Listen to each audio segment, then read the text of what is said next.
Hello, this is Dr. Dimitrios Kostopoulos, and this is another episode of Precision in Clinical Practice, where you boost profits and patient outcomes with diagnostics. Once a year, there is a major event that takes place. It's called the Leadership Academy of Hands-on Diagnostics. During that event, the members of the Hands-on Diagnostics group get together and they discuss ways to excel and expand their practices, and they share amazing tips of successful actions they have taken. So I put them all, the most successful professionals, I put them all in a panel, and they are sharing ideas that can really make your practice succeed just like that. I grilled them, I asked them the uncomfortable questions that you all want to know, and I hope you enjoy today's episode. Let's listen to that. All right. You guys have seen lately the incredible effects of AI. I think that everybody is familiar with ChatGPT, right? But there are so rapid changes and a rapid evolution on the effects of AI in many areas and fields, including physical therapy. So Kostas and I came across, we are always keeping up with the cutting edge, right? the next big thing, we want it right now. So we came across Craig and Daniel, who are working with AELAS, which is an AI product for many medical organizations and now physical therapy organizations. AELAS is a multi-billion-dollar entity that is really changing the landscape of medicine. It pisses me off when you are sending your billing and your notes to an insurance company, and instead of a human looking at your notes to see if they are okay or whatever, you have a machine reviewing them and, denying the claim because of something that the machine found in your treatment notes. So I'm poised to have machine fighting against machine. All right. So futuristic, but the future is here. So Craig and Daniel, welcome. Thank you. Thank you, Dimi. So just to give some context, and we'll jump into this together. So Daniel and I are both physical therapists, just to clarify. We're from Utah, so the Salt Lake area. I practiced in private practice, outpatient, for almost 10 years straight. And I'll give you just a brief background and kind of my experience. So I love the discussion we had this morning. I love the phrase superheroes. So I worked so hard to try to find a way to combat a broken system, is what I call it, in my opinion, right? I went to so many courses, 3 to 4 courses a year, paying out of my own pocket, traveling wherever I had to go, getting all the certifications I could, right? We've done everything you can imagine. We've done needling, we've done blood flow restriction, we've done spinal manipulation, you name it, trying to get a better skill set to give the best care possible. And hopefully that can return into better pay for our practice and expansion. The unfortunate part is the trend that I saw is that no matter how good I got at treating patients, how much better my skill set got, that actually didn't result in us making more money.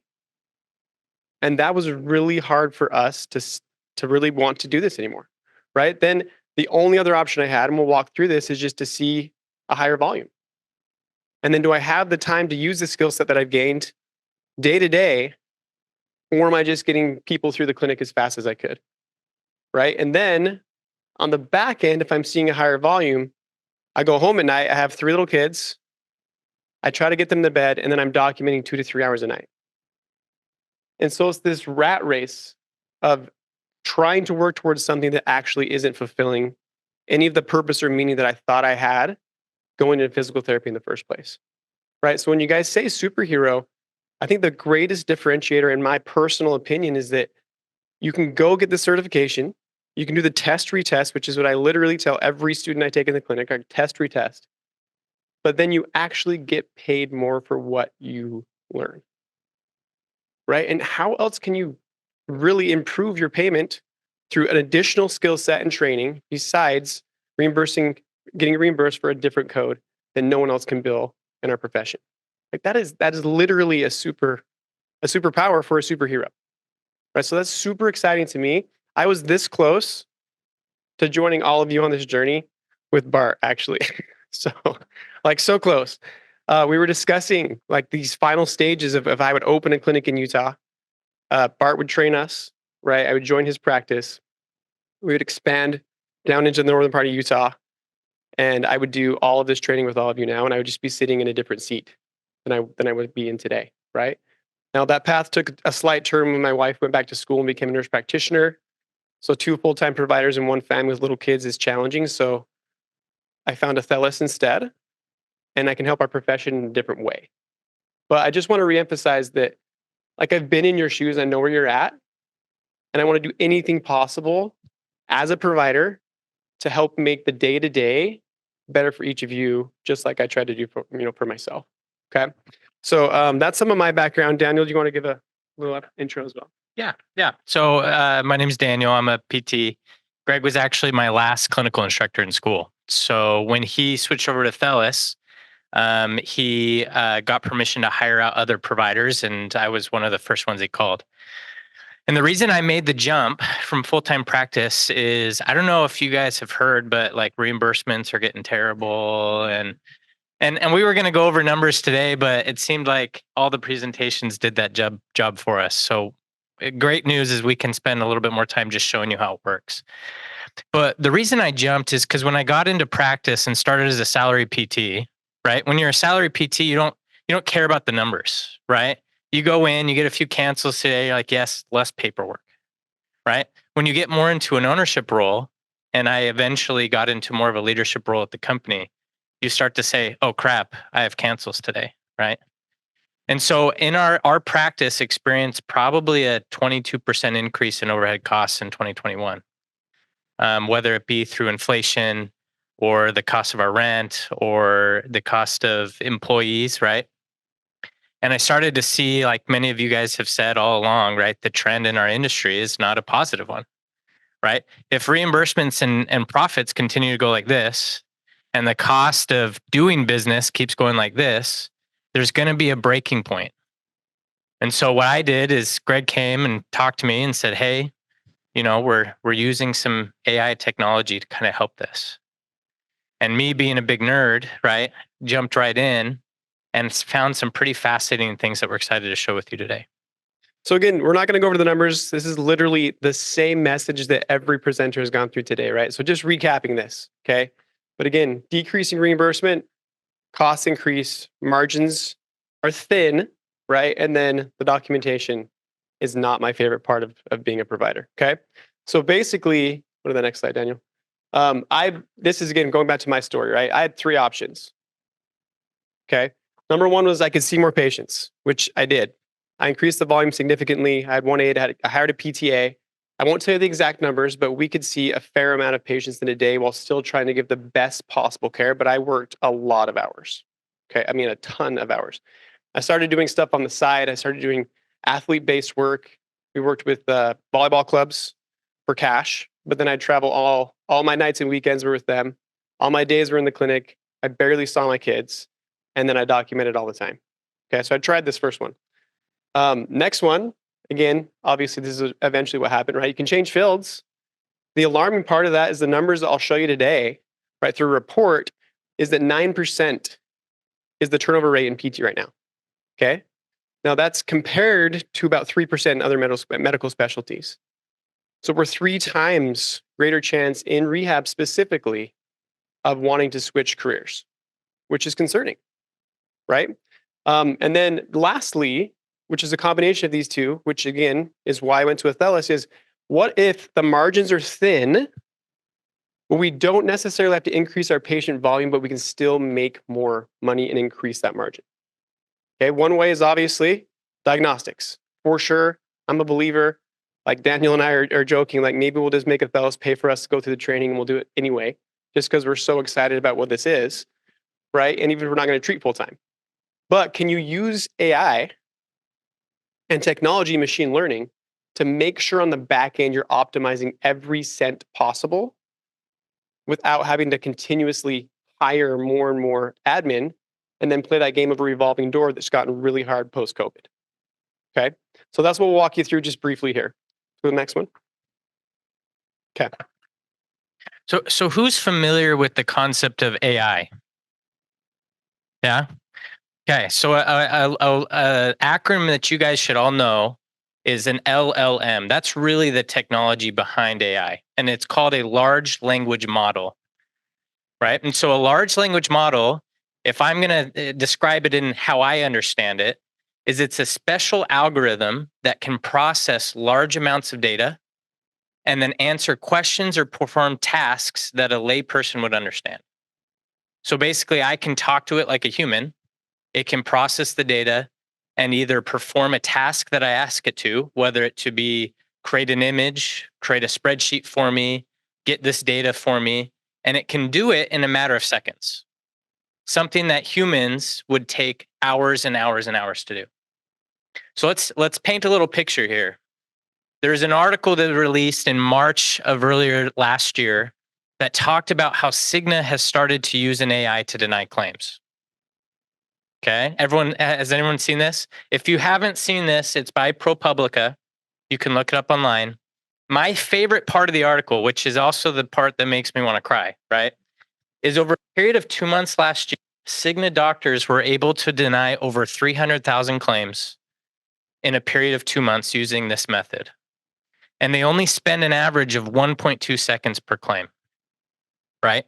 I think historically, as practitioners, if an insurance was to deny a claim due to medical necessity, we'd expect that a practitioner would review the notes, make that medical decision. This isn't medically necessary. Well, they're now having an algorithm do it, right? So they get these claims in, they're bulking them together, they're denying them in mass.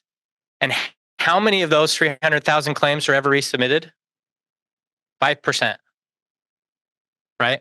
It's a game to them, right? They know that if they can deny claims faster, push it back on either your in-house or your third-party manual-based systems, that the chances of you guys having the capabilities to go back and submit all these claims and get paid for them, even if it's an underpayment and it's just a couple dollars, goes down. Okay. So at AELAS, right, we're taking some of these exact same technologies and applying it to documentation, to the way that eligibility is run in practices, how denials are worked on the back end, in order to fight this with fire, right? Fighting fire with fire. So this is the report I'm going to reference. We're going to go through this relatively quickly because we'd rather show you how the AI works, right? Give you palpable experience and exposure. But this is, again, done by, if you guys have ever seen these, they're annual reports that come out by WebPT. But the nice thing is they have a really large respondent, right, population that gives us a general idea of how the field of therapy is going overall. Okay, so a couple highlights on this. Again, this is a lot. I'm going to go through this really quick, but again, employee turnover, we touched on that. It's surging, right? So again, executives saw 11.4 of their workforce in 2022 reduce. Okay, rehab professionals again are burnt out. I think you guys have heard me say that a couple of times while I'm here, right? I felt the burnout. So our burnout rate is 36.1% in PT, okay? Second biggest concern. What do you think the first biggest concern is? Decreasing reimbursements, right? So again, all on the same thread what we've talked about through this entire meeting together. And then again, the turnover rate. we talked about this earlier, right? 9%, industry average is about 3.7%. And then lastly, more than 2/3 of our workplace are currently considering a career move of some kind. Okay, so hit the next one. So again, we're not going to go through all these, but you get the idea. Struggling on the documentation side. I mentioned this. I was probably one of the worst out there. Not just a couple days. We're talking a couple weeks. Sometimes it creeped into longer. And my justification, which is not right, is that I did not go to school to sit in front of a computer. I want to be present with people. I want to be face to face. Right? I want to just create relationships of trust and help people heal. I don't want to sit behind a screen. And so I got less and less efficient in my documentation. And you probably wouldn't have wanted to hire me, even though I had really good outcomes, because you couldn't even actually submit what I did as a claim because I didn't create it. Right? And that was a problem, hence the burnout. So again, I'm not going to throw all these stats. We can share these with you, but you get the idea that burnout is a key in therapy as well. Okay. Same idea. Burnout remains. There's a lot of information. Overall, it's 36%. You can see the other. We're one of the highest. Okay. 36% burnout in PT. Let's go one more. There we go. And then top concerns about the future, right? We talked about this. So decreasing your reimbursement, burnout, low salary, labor shortage. Okay. So this is just an overall snapshot of what is the state of rehab overall in our industry and what can we actually do about it. Okay. So let's go more to the solutions. So this is the summary of the problems. Again, we've hit this all over the weekend, but burnout and turnover, documentation, declining reimbursement, and then just what we touched on here. It's not just that we're getting denials, it's that AI is doing the denials for them. 1.2 seconds on average, okay? It's not just Cigna. There's more payers that are using these tools, and it's what can we do about it? Okay, so next one. Okay, so how are we using AI to fight against the problem that we're facing, right? As you know, right, AI is going to be a very big part of our lives eventually, right? It's just starting. But as Greg said, as we looked into these other payers, not only has Cigna hired and started this process, but all the other payers have as well. UHC, right? I mean, UHC is the problem one, right? I mean, probably one of the biggest ones, but all the other payers have started to use it. And so this was released by the state of Rehab that talked about the best ways that artificial intelligence is going to touch our practices, right? With the biggest ones being, right, coding and billing, data analysis, patient engagement, right? I think are the biggest ones where we touch on with some of our technology. Okay. Another quote, it says, I believe that an AI-driven solutions present an enormous opportunity to reduce administrative responsibilities with PT upwards of 95% by some estimates. Okay. So how does it work?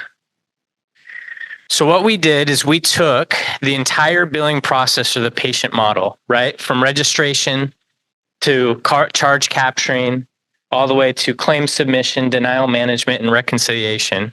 And we said, okay, what tasks are so manual that can be automated for us to fight against how the processes that the insurance companies are doing it? So the first way we do this is called our rules engine.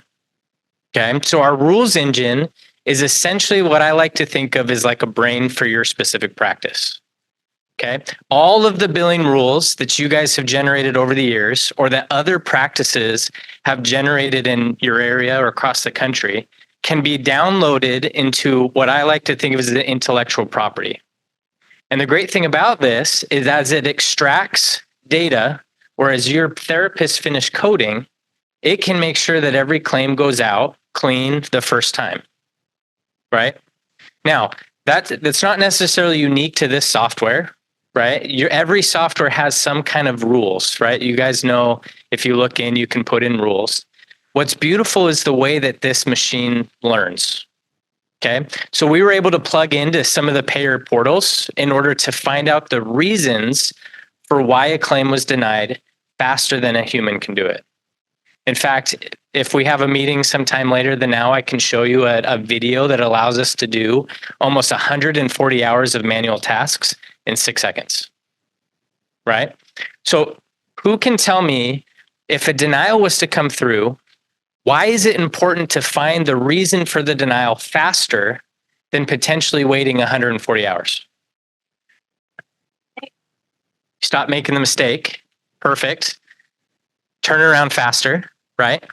If we can turn around claims faster, then we get paid faster. But that's my favorite answer, right?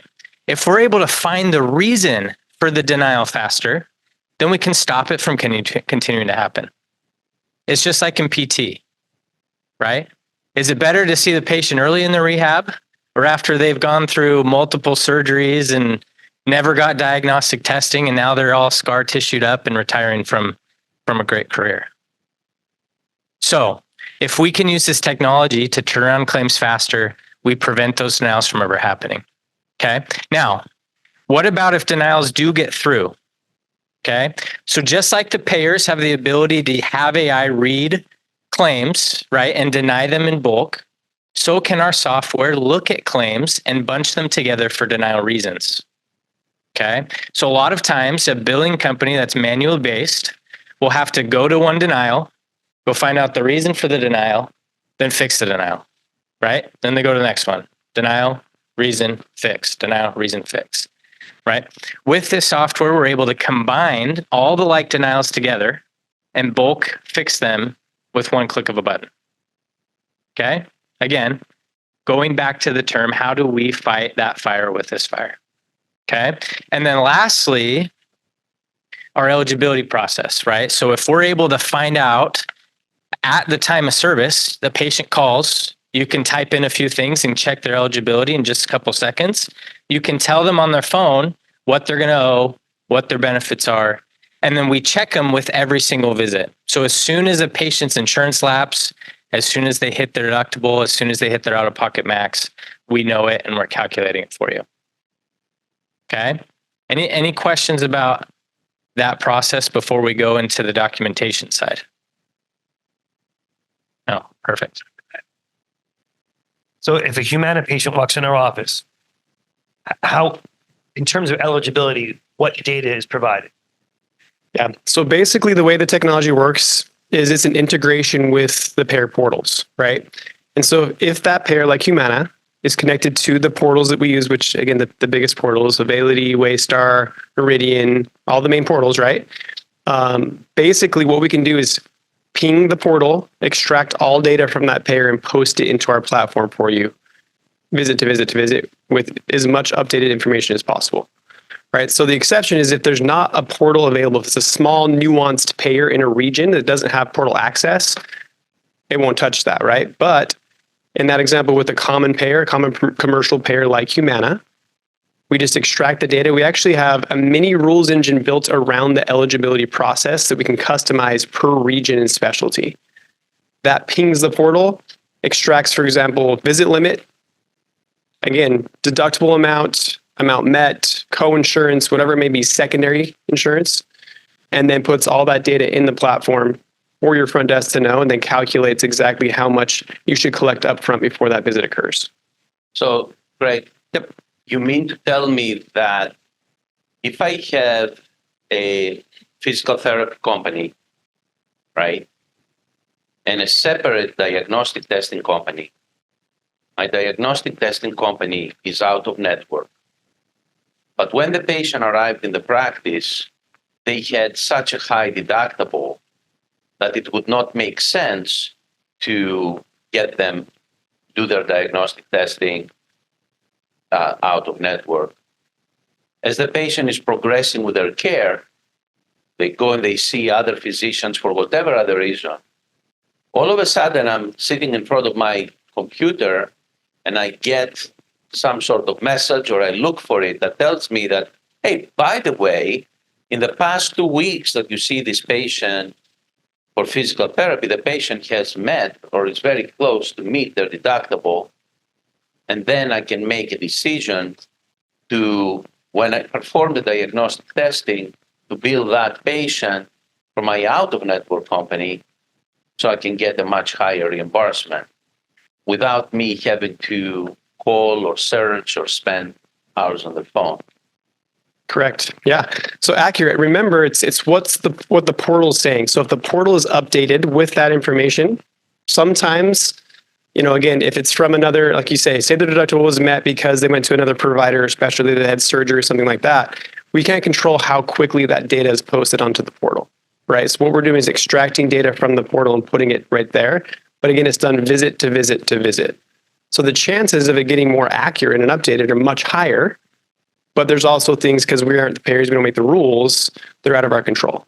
So yes, improves the chances significantly, but not 100% because it depends on when they post it to the portal.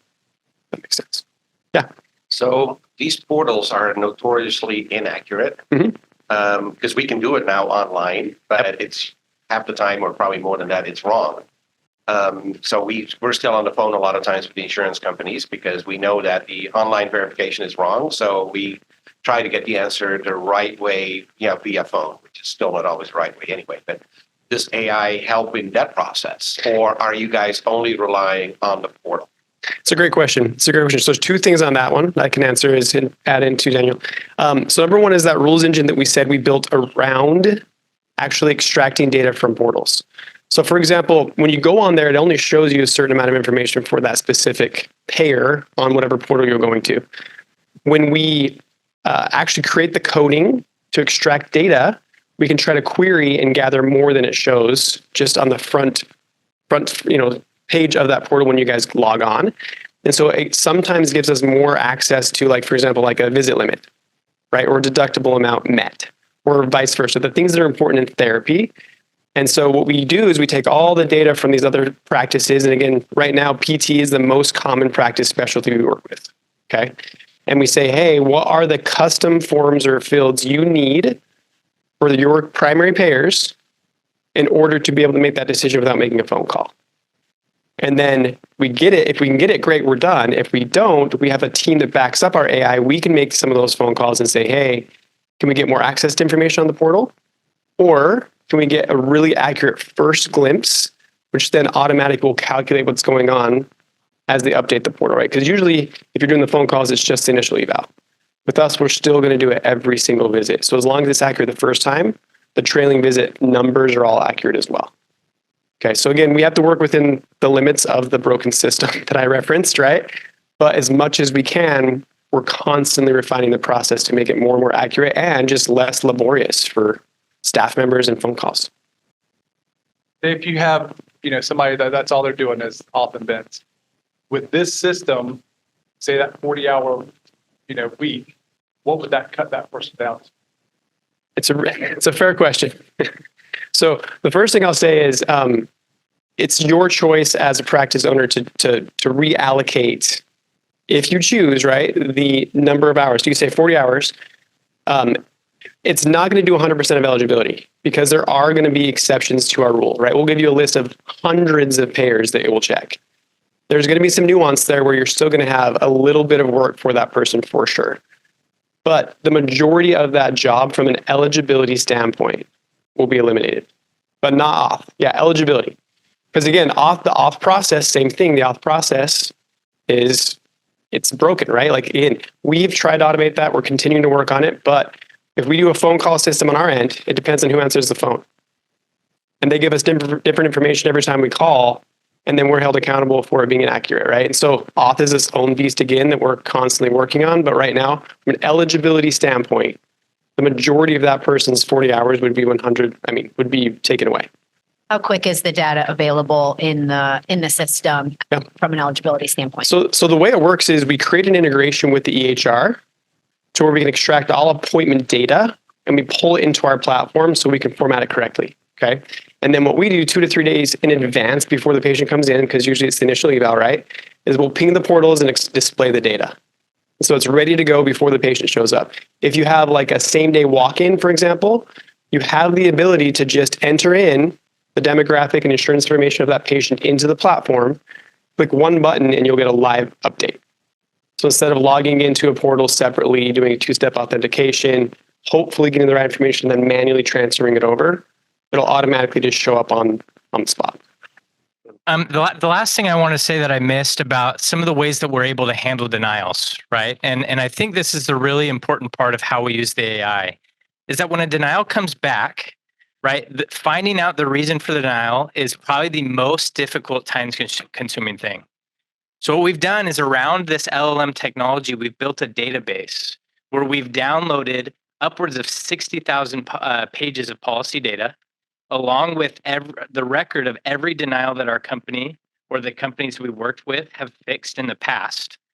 And so when you go through to go and look at the reason for the denial and how to fix it, you can click a button, and we have a technology called our Copilot that will look and read data, will look at how denials have been fixed in the past, and will suggest the best way to fix that denial with that first appeal, right?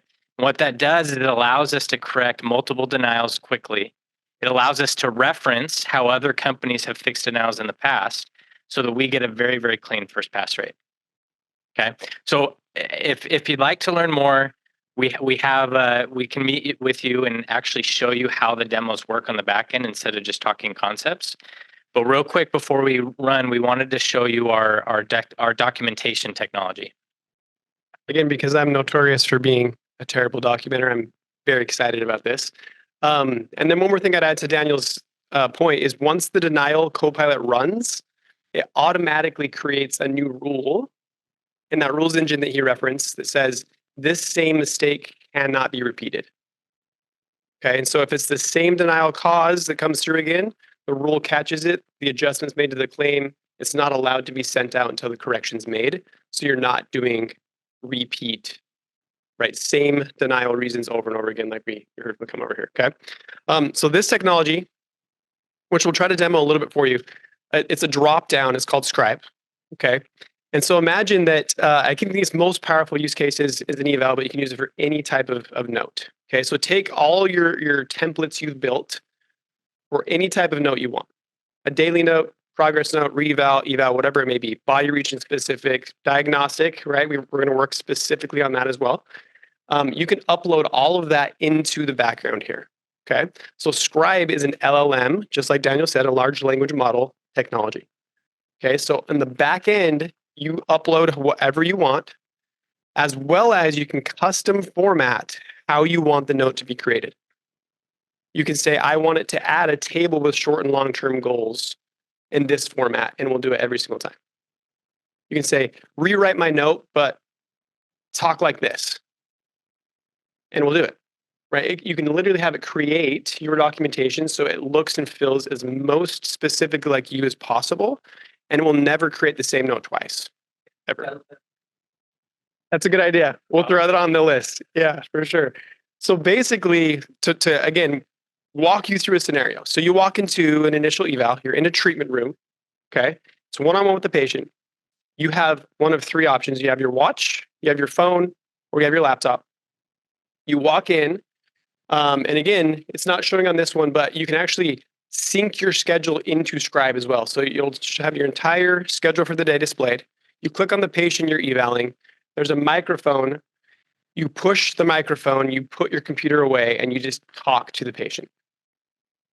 Okay, so it's transcribing, recording the entire conversation between provider and patient. It's differentiating both voices the entire time. And then, swap it out. Perfect. And then what it's doing is it's taking out any content or context at all that's not pertinent to actually the presentation of the patient. If you're doing any small talk or chatter or, tell me about your family, whatever else, doesn't include it. Unless it's medically pertinent, it will not include it in the note. Okay? So it's going to record the entire conversation. Okay? When you're done, you push stop recording on here. Okay? And it goes into a queue into the history, and it's transcribing and summarizing to whatever format you wanted it. So say that you have a really complex lumbar eval, or maybe it's even specific. Maybe they're there for a day, right? So you bring them in for a lumbar, you have your template built, it records the entire conversation, you get the transcription that's pending. Once it's ready, we'll show it. And then it summarizes your entire conversation and eval into the format of your template and spits it out. Okay, then it will recommend ICD-10 codes and CPT codes as well. Now, big picture, what we're looking at as well is how do we build in defensible documentation into the Scribe as well as compliance, right? So then you're not wondering, hey, Are my therapists doing the right types of notes? If we get audited, are we going to get clawbacks? Because all that would be built into this tool itself. Okay, so we have hundreds of practitioners across the country using it in its current form. We're constantly refining it based on feedback. Okay, and then basically that's what I just said. You can see my reporting. Kind of blurry. But you can see it.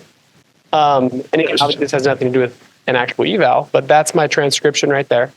And then it just summarizes that into the format that we teach it to. Okay. It also has a translation tool built into it. You can select any two languages. There's a language barrier. And it will record you and then translate it into whatever language you tell it to. And then a couple other main points that I would just, oh yeah, go ahead. Question. I was just wondering if you're also dictating or stating like range of motion measurements, manual muscle testing measurements, like as you're going through the eval? Yeah, it's totally up to you. So if you obviously, if that objective information is what you want to include in the note, definitely say it. If you say it'll format it in, again, the area of the note or the template that you cue it to. So it's literally as specific as you want it to be. But remember, an LLM projects, right? So a good example that I use, like say that an LEFS, right? I've done a simple note where I did 3 sentences, right? And one of them was about the LEFS score. So when I created my SOAP note, it actually defined what the LFS was, put them in a category for disability, and then gave me treatment recommendations based on that score, right? Without me telling it anything. And I can obviously change anything I want, but it's going to query all the data out there, include it in the context you give it, format it correctly, and then spit it out and say, is this good enough or should we redo it? So the idea and the feedback we're getting now from our providers, specifically PT, and we're a little biased, right? But is that they're walking out of the clinic post-last patient and they're done with their documentation. There's not built-in admin time anymore. They're not staying late. They're not doing it at home. Right? For me, that's life-changing, right? I want to be present with my kids. So options that way. And the other thing, again, really quickly, highlight-wise, is that you can pause the recording. So say you're in the gym and it's a daily note. You can talk to a patient, maybe reporting on your watch. Then you got to go next to the patient. You just push pause. It saves it on that patient's log. You walk over to the next one, click their name, record. It's going. Pause, go back and forth between patients, and it will just resume the transcription so you don't lose context on that note and still summarize your conversation into the format you tell it to. So, all right. So, okay. So in Scribe is eval only, not treatment notes, right? Anything you want. It does daily notes as well? Yeah. Okay. Format anything you want. In terms of the eval, will it bring in the tool, the outcome tools that we use, like LEFS, or they'll be in there, Berg, all that? Yeah. All you have to do is cue it. Cue it. Just cue Okay. it. So same thing. Say you, again, pre-intake, you have those scores in there. Say you push record, just start reading it off. Now we can cue it. So again, remember, we have engineers. We have over 100 engineers. Our company's based in the Bay Area. So it's, again, that's the hub of all the tech companies, right? We have really, really world-class engineers. If you want it to queue to pull certain data points across, like, hey, pull all my functional outcome measures across before, great. You queue it. What about MIPS? Yeah, same idea. So Same thing. if you have data specifically you want entered into that format, it's just coding. And so we pull it across the format you want it to exist so that it's compliant. And so again, what is the time drain that slows you guys down on documentation? Tell us. We'll build the code, pulls it across in that format, saves you that time. Last one. So we have like 21-foot ceilings in the clinic. It's very loud, echoey, and we have, most of our evals are done in the open space with a patient, as close to me as this table right here. So there's always this outside noise. Like, how well does it, It's fair. It's fair. Yeah. Again, most specialties, it's just one-on-one in the room all the time, except for PT, right? So we have not had negative feedback on that type of environment for PT at all. Regardless of setting, size, ceiling height, whatever it may be, we have not had any difficulty with this technology picking up just provider and specific patient conversation. It actually knows to cue on who you're talking to and then drowns out like secondary noise. Okay. Awesome. Perfect. Thank you so much, guys. Very well done. Absolutely. So the guys will be here, see them, chat with them. All right. Yeah. I mean, we are actually at Hands-On Companies. We started our implementation a couple of weeks ago, and we are going full blast on this. I'm so excited, and Costa's so excited that we personally attend every single implementation meeting, and we're so excited about this. So, can I have up here the Apex team, please? With the PT dog, of course. Mandatory. PT dog, mandatory. All right. Get the troublemakers here.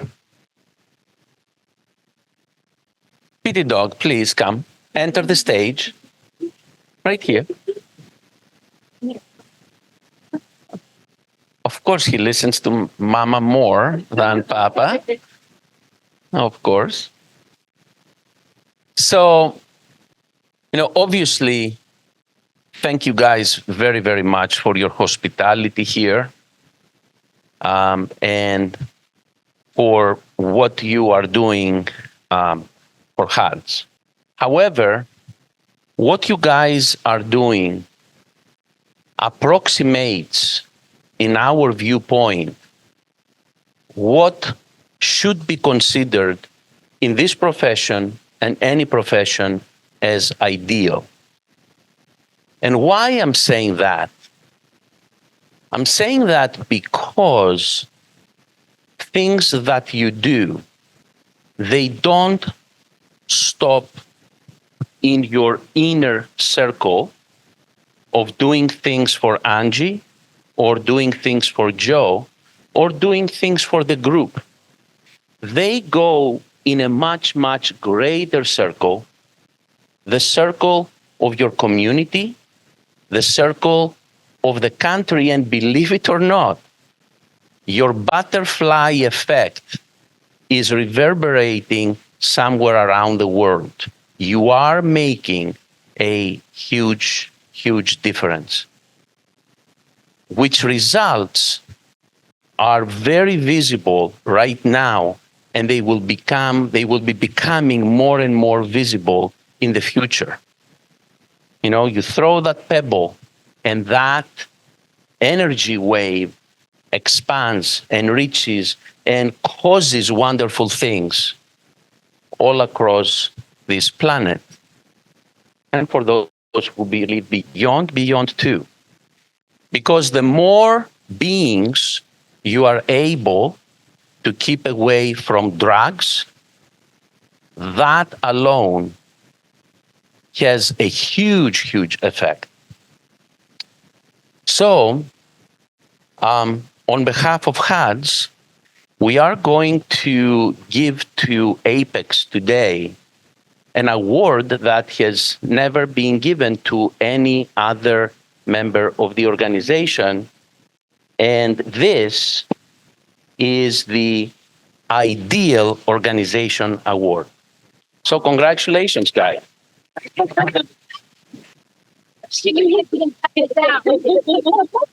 that's right. Yes, yes. Thank you. Yes, pass it down. Yeah, you're supposed to kiss it, right? Yeah, kiss it. Pass it down. Thank you. Thank you all. You forgot PT. You want to lick it.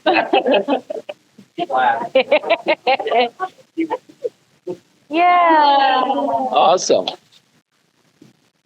And you guys have prepared some stuff for us this morning, and I'm going to bring up your presentation right now.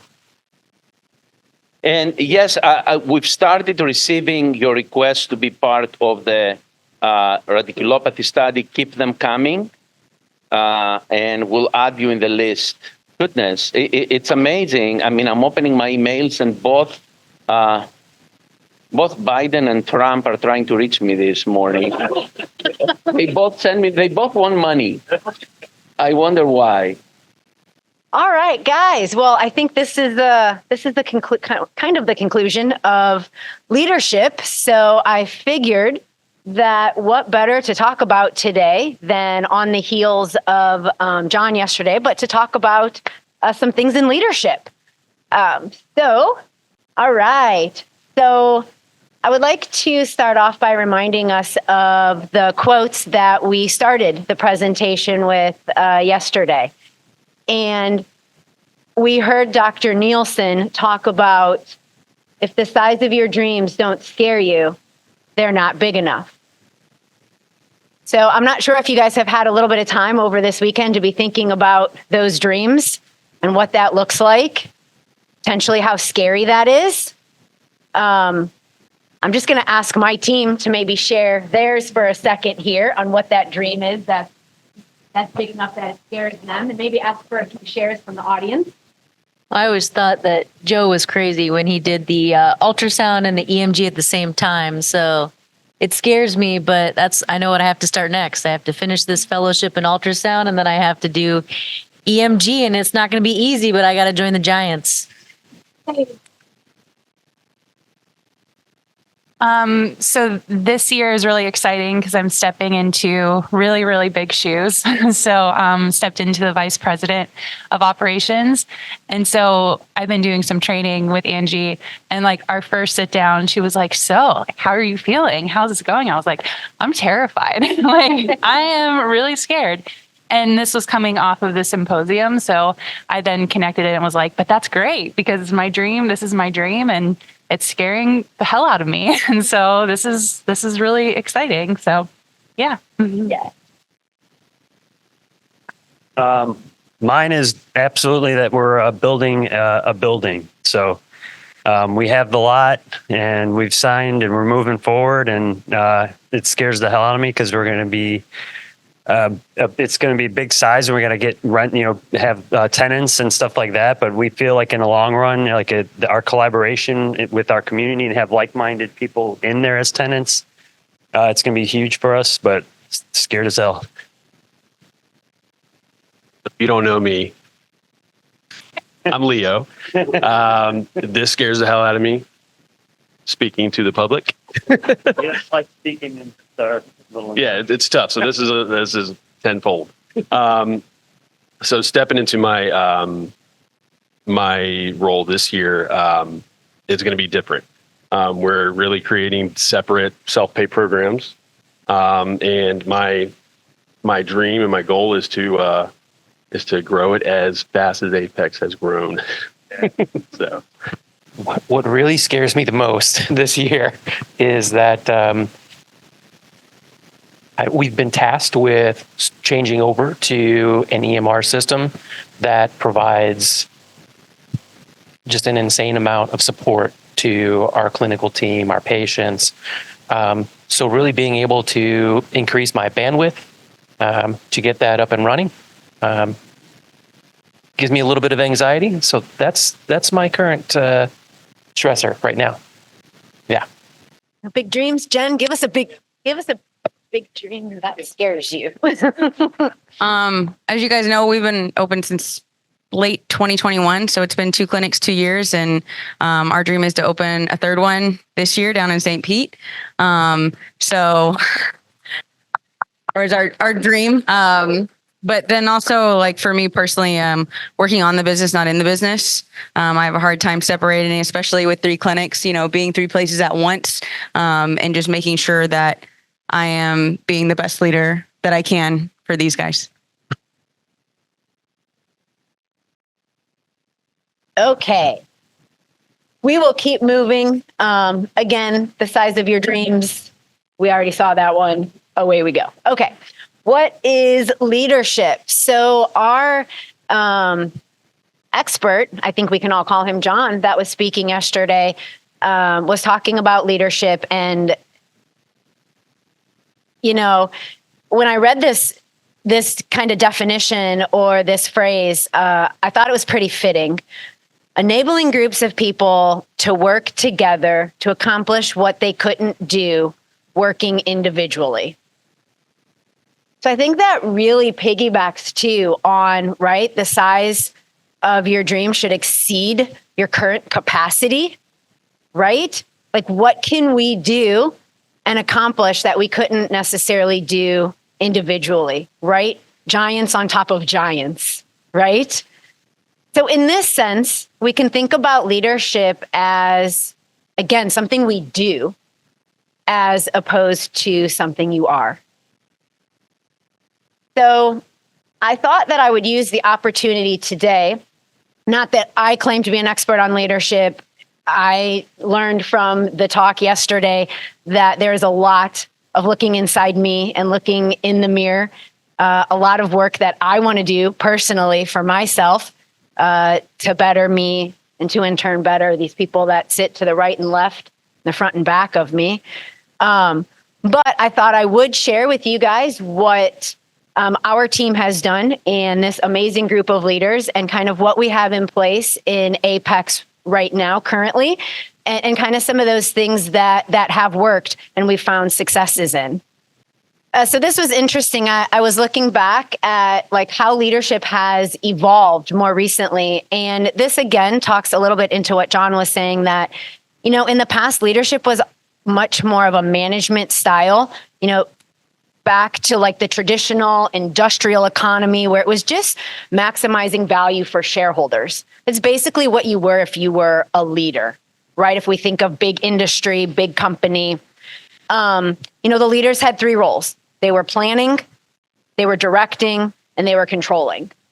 And, you know, we see here that, you know, we're translating strategy into steps and assigning responsibilities and making sure that people are doing what they're supposed to be doing.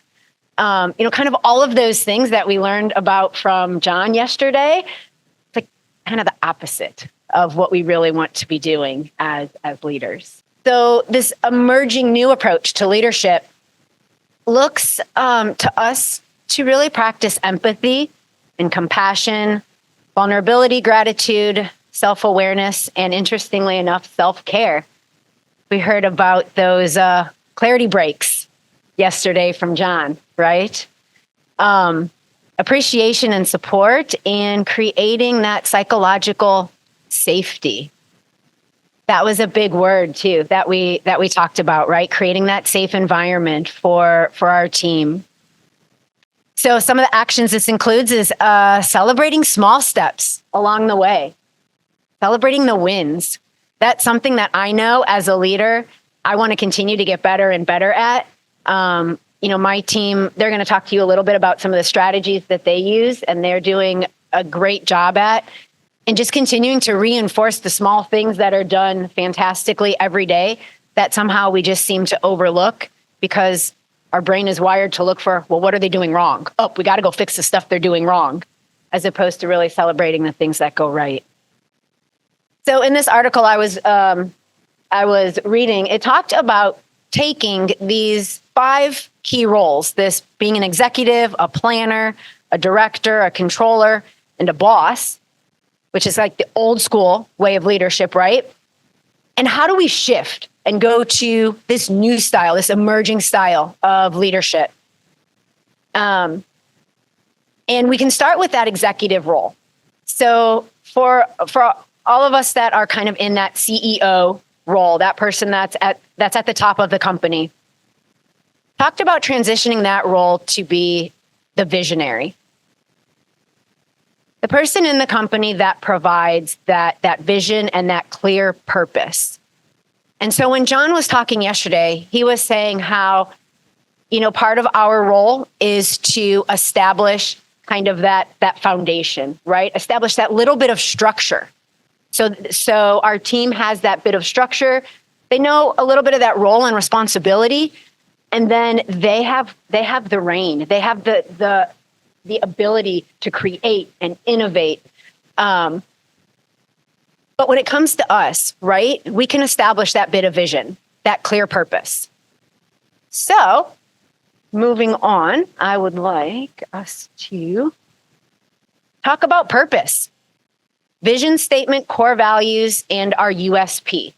So these are we're going to use them as 4 categories from an executive that I believe are the foundational structural things that we can be doing for our team.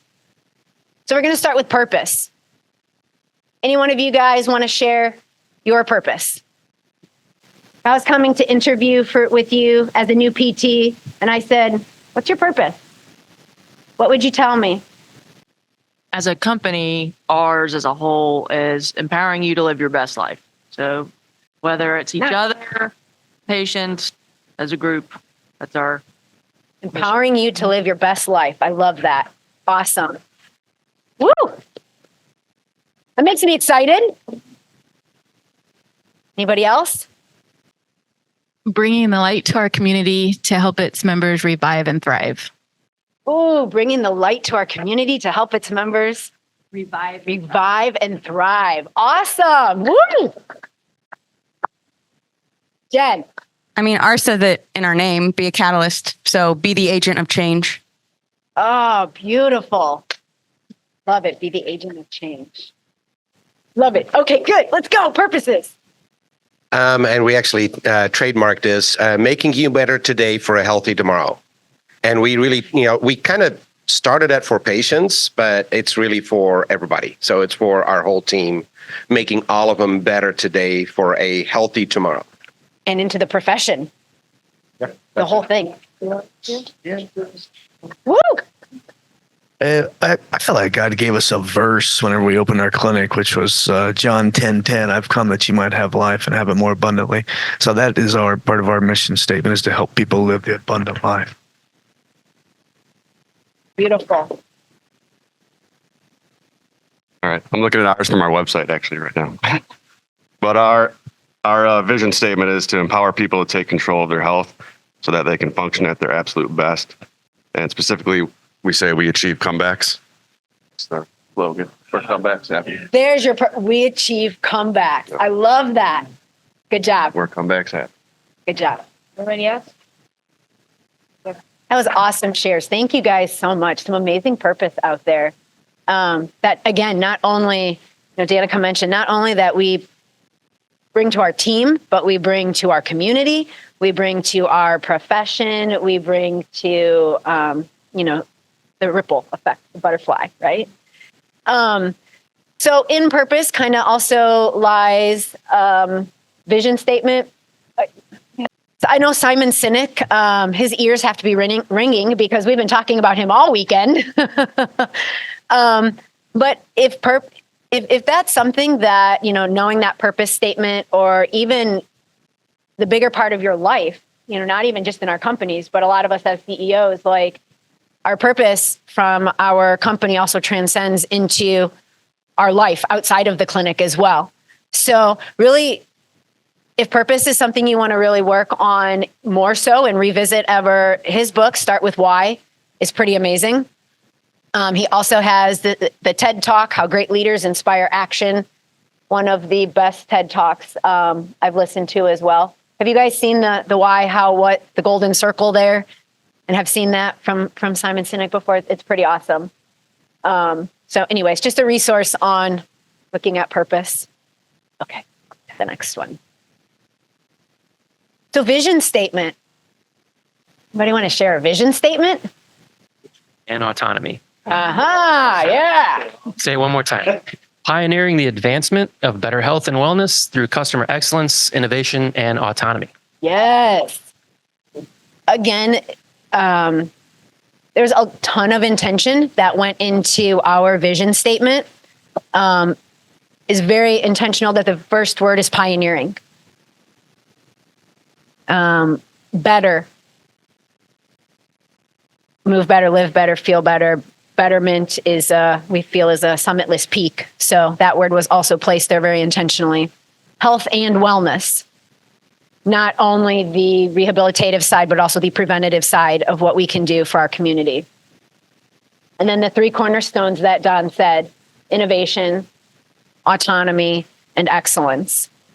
So we use that as a filter, as our lens of when we want to bring something into our world and when we want to create something, does it fit those 3 lenses? right? Is it innovative? Is it going to bring excellence to the patient experience, to the team experience, to our community, to how we're able to grow? And does it follow suit with the autonomous practitioner, right? At us as autonomous providers.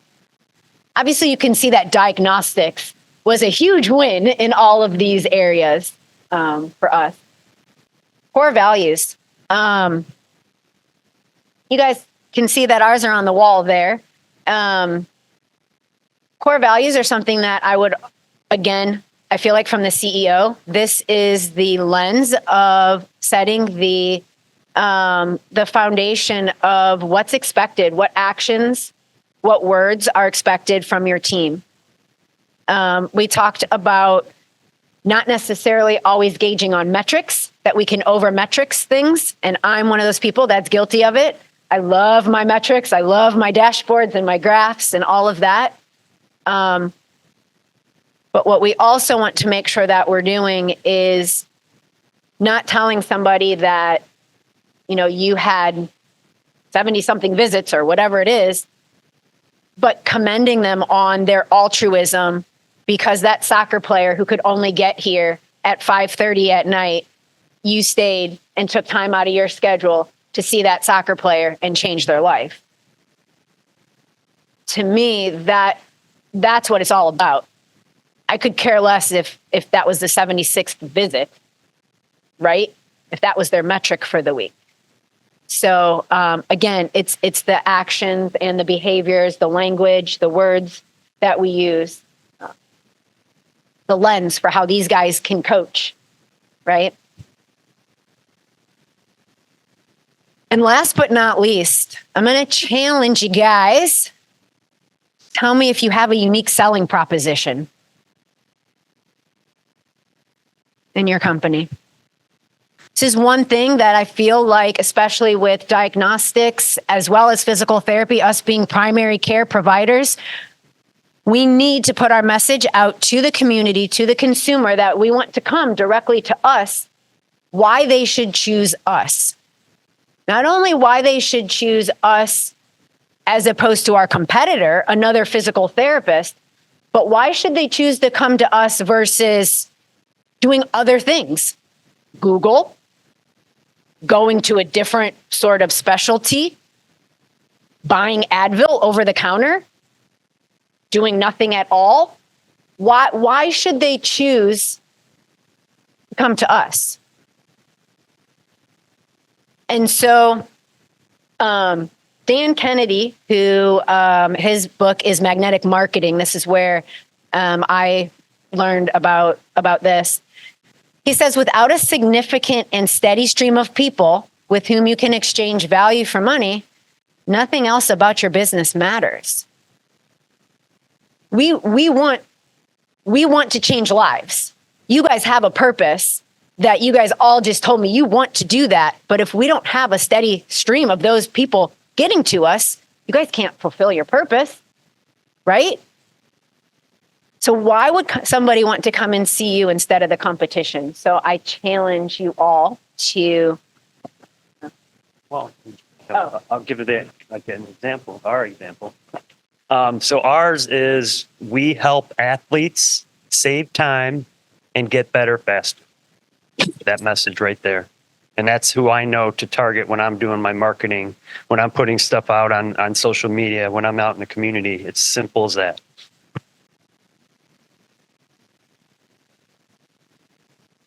So, you know, from my perspective as a CEO and being able to empower my team to do things like put my social media together, to go market and go to PR events in the community, to go take the truck to a PR event when Joe and I are at a convention someplace else, but here you guys go take the truck. You guys are in the community. They know what our purpose is. They know what our vision is, and they darn well know who we're marketing to and what that message is that they tell them. I don't know if all of you guys were in the at the social last night. I don't know if anybody else saw the kid with the sling on his arm that was post shoulder surgery. Did anybody see him walking around in the, well, first off, of course, Don over here made sure he made a connection with him, which was pretty awesome. Yeah. But I ended up knowing who the patient's dad, in a roundabout way. And he happened to see Joe and I sitting there and just came up and started talking to us. And he said, "Oh yeah, my son just had surgery." And I said, "Hey," I said, "Yeah, I noticed." I said, "I was actually going to come over and say something." And he said, "Yeah, he's going to therapy at the orthopedics office." I was like, "All right, how's it going?" "I don't know. He just had like his third session. Or second session. He's like 9 days out." I was like, "Cool. Well, when he wants to get better faster, just tell him to let us know." It's really easy when you know exactly who and why you're marketing. And when we know we have the innovation and the excellence to get them there, it's really easy to have those conversations and to feel really confident about it. So he's on my schedule for Monday, just so you guys know. So after the executive role, it talked about how do we turn these other roles into being the architect, the catalyst, and the coach. And so this is where I get to turn it over to my architects, my catalysts, and my coaches to talk about what we've done, kind of what our blueprint has been from a leadership side. And basically what we've done is for the different areas that we've wanted to see expansion in our production, we've assigned a champion. We're not at the point in our business where we can completely separate out our diagnostics and our physical therapy into two completely separate buckets. And there's various logistics that go into that. So instead, what we chose to do is make it all part of the same ecosystem, right? But to make sure that there was somebody who was championing each of those areas. Wow, these were some kind of shares that really, if you put them in clinical practice, those tips, those ideas, it can make a real great difference for your clinical practice. So this is the end of another episode of Precision in Clinical Practice. I hope you learned a lot and see you all next week. Have a great week, everyone.